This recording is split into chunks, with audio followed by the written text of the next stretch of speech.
Paraguay, a country larger than California but smaller than Texas, is one of the least developed of the South American republics. Its isolation from the ocean, except for the long river route southward to the port of Buenos Aires in Argentina, has been a major reason for its slow development. Asunción, founded in 1537, is the capital and the only large city of Paraguay. It is today a colorful blend of the past and the present. Some of the oldest streetcars in South America share the crowded downtown streets with modern automobiles. Many of the people of Paraguay are descendants of immigrants from Europe. Another important part of the population is of Guarani, Indian stock, the original inhabitants of this part of South America.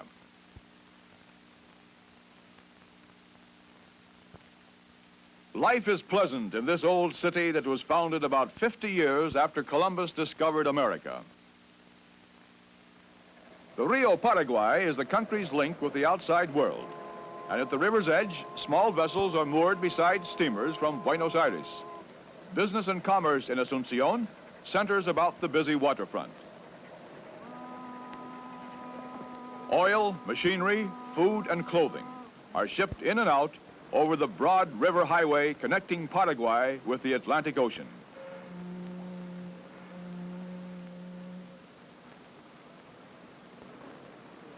Bales of cotton from distant farms are loaded for shipment down the river.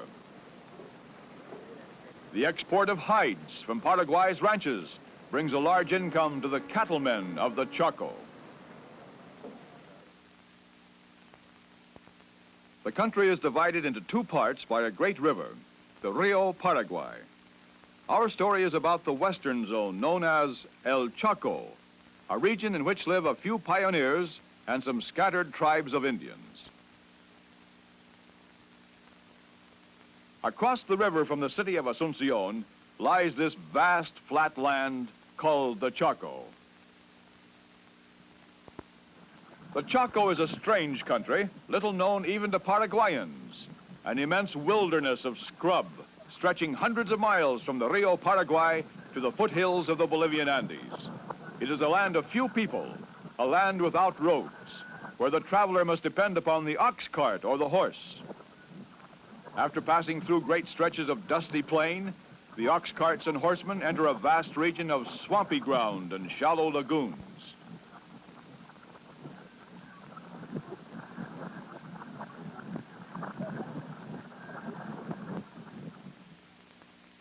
In the far north, near the river, large areas are covered with quebracho trees. The quebracho tree is a principal source of tannin, a vegetable acid used in the tanning of leather. The logs are hauled from the forest on huge ox carts. Oxen are used in loading the logs onto flat cars.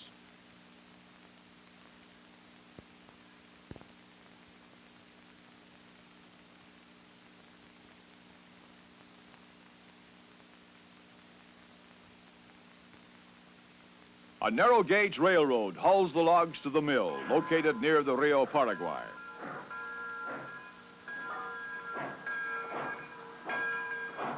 At the mill, the logs will be crushed and treated for extraction of the tannin. The finished product will be sent downstream to Asunción for export.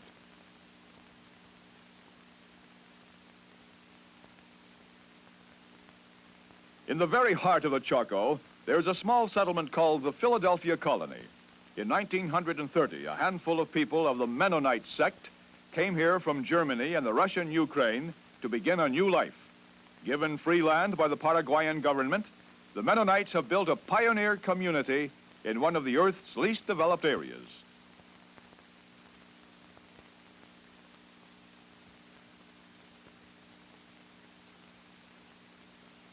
The Mennonites built homes much like those they left behind in the old towns and cold climate of Northern Europe. Their way of life follows the pattern of their homeland, where women do a large part of the work. There are no laundries in Philadelphia. Washing with this machine, made by the village carpenter, is part of a woman's household duties. Life for these schoolgirls is a rigid routine of classroom, church, and housework.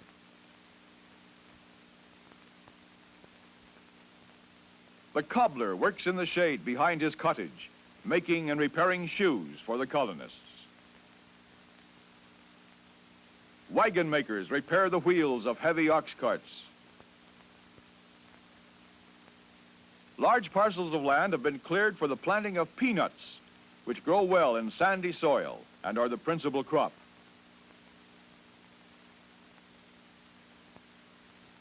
The Mennonites must make most of the machinery they use. They have built their own peanut hullers from timber cut in the nearby forest.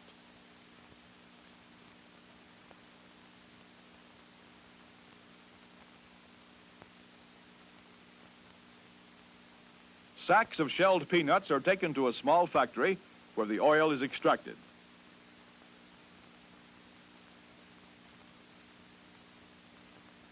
The sawmill is very important to the colony, making all the lumber needed for the building of houses, wagons, and furniture.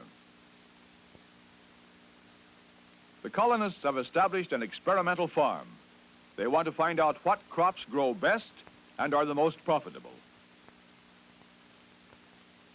Vegetables like cabbage are important in this land where canned foods are scarce. Date palms imported from California grow well in this dry region. An important crop is the castor bean, which produces a valuable oil in great demand throughout the world. Bananas, papayas, and grapes are other important food crops which the Mennonites have brought to this region. These courageous men and women, through hard work and great sacrifice, are doing their part to develop this new land.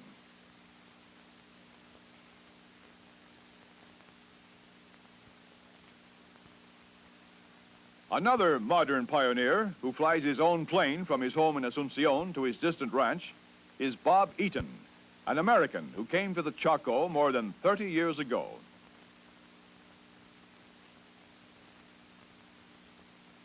He is greeted by his ranch foreman, Martin Flores, a veteran cattleman who lives at the Estancia headquarters, located 200 miles from the Rio Paraguay in the wild interior of the Chaco. Bob visits his ranch frequently to talk with Martin. Problems are discussed while they enjoy a refreshing drink of tereré, an herbal tea which is the usual drink in this part of South America. These 5 jaguar skins were taken from animals shot by Bob's hunter within a few miles of the ranch house. Jaguars are great cats that kill thousands of steers each year. This is one of the problems of cattle raising in the Chaco. Bob and Martin ride out to inspect work on the estancia. Guns are worn because, in addition to the jaguar, there are still cattle rustlers in the Chaco. It takes many days to brand the calves. Based on long experience in the Chaco, Bob prefers the Hereford and Shorthorn breeds.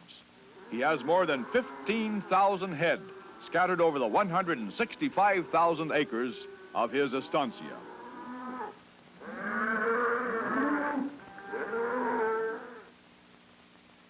Marketing his stock is important to the rancher. Every 2 or 3 months, herds of several hundred cattle are driven across the Chaco to faraway Asunción. Bob Eaton and his foreman give careful instructions to the vaqueros before leaving on their drive. Ranching in the central Chaco would be impossible without the help of the friendly Indian tribes. The Ligua Indians are Bob's cowboys and live in their own village on the estancia. After meeting with the cowboys, Bob talks over his portable two-way radio to his agent at the Asunción stockyards. The generator for the radio is hand-operated.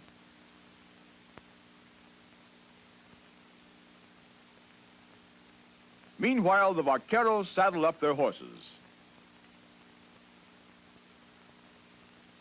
The men carry their own blankets and provisions for the difficult 3 weeks' drive.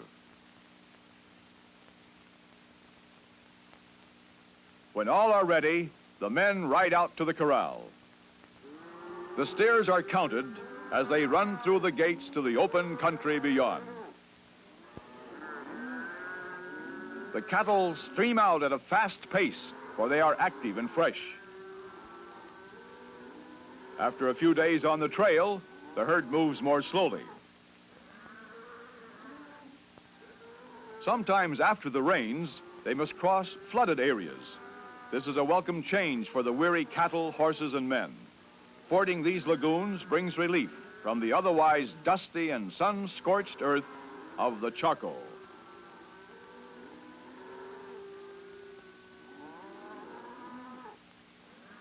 At midday, the herd must be grazed and rested. Every effort is made to bring the tired cattle to the river without too much loss of weight. The vaqueros eat their lunch in the saddle as they stand watch over the herd. They drink their tereré from a steer's horn. These Indian cowboys must endure many hardships during the long trek from the home ranch to the Rio Paraguay.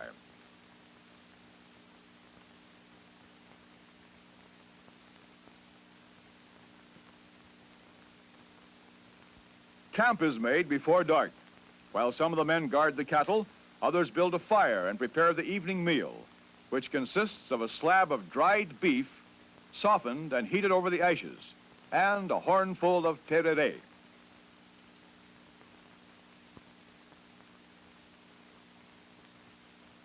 After their meal, the men rest, using their saddles as pillows, glad that another day of their long journey is past.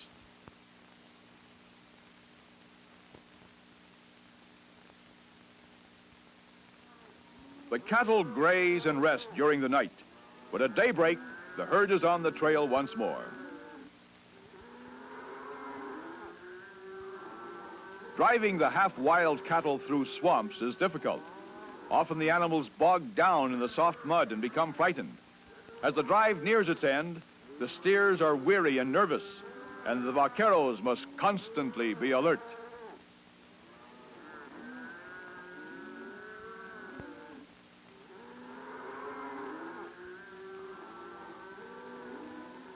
When the drive reaches the Rio Paraguay, the cattle are driven into a corral to await their turn at loading onto a river barge.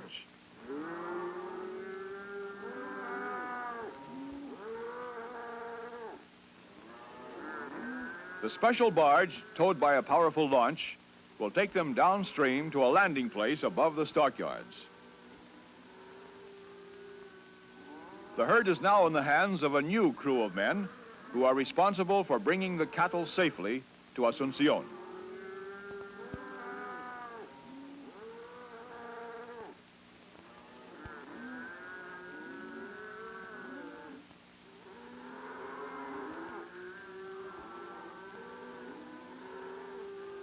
Crowded into pens on the barge, the steers ride several miles down the Rio Paraguay to the unloading point near the stockyards.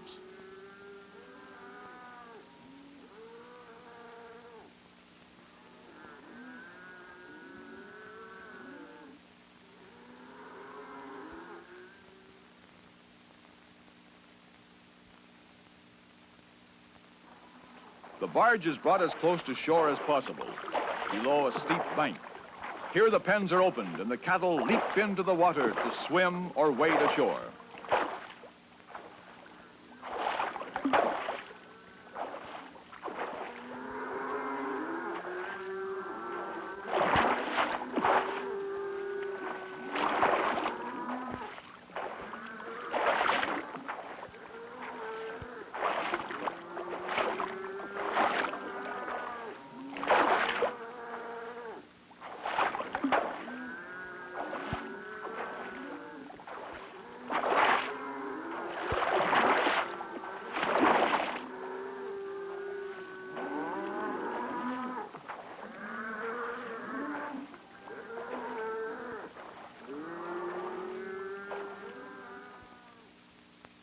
Once on dry land, the steers head away from the river.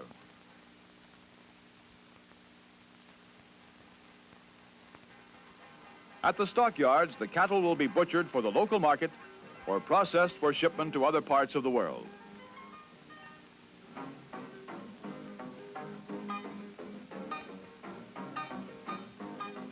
Their work completed, the vaqueros return over the long trail to their home ranch.